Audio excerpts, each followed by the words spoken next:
Hello everyone, তোমরা সবাই কেমন আছো? আশা করি সবাই খুবই ভালো আছো। এখানে চলে এসেছি সকাল সকাল কলেজে। এখানে লিস্টে দেখছিলাম আমাদের কত নম্বর রুম।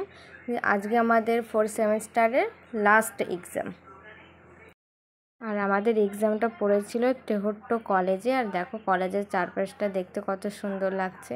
আমাদের রুমটা ছিল 3 তলায়, আর এখন আমরা যাচ্ছি আমাদের 7 নম্বর রুম খুঁজতে।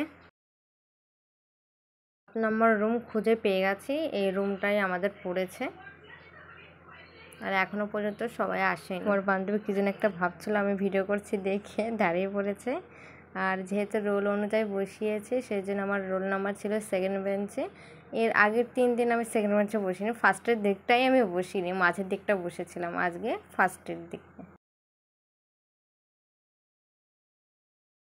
এখানে আশা বান্ধবী দাঁড়িয়ে গল্প করছিল, আমরা বলছিলাম তুই কোন রুমে পড়েছিস, ও বললো এই রুমটা। এখানে আরেকটা বান্ধবী, ও পড়েছে এই রুমে, তো ওকে দেখতে এসেছিলাম কোথায় বসেছে।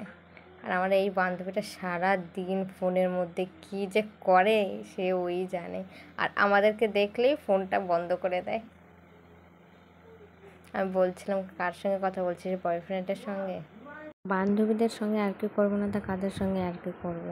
আর এখানে যেহেতু আমাদের আজ লাস্ট পরীক্ষা ছিল, সেই জন্য সবাই মিলে ঠিক করেছে আজ আমরা সবাই রেস্টুরেন্টে খেতে যাব। তো এখানে আমরা চলে এসেছি রেস্টুরেন্টে। এখানে প্লেটগুলো পরিষ্কার করেই দেওয়া হয়েছে, তাও আমার বান্ধবীর পরিষ্কার মোটে হচ্ছে না।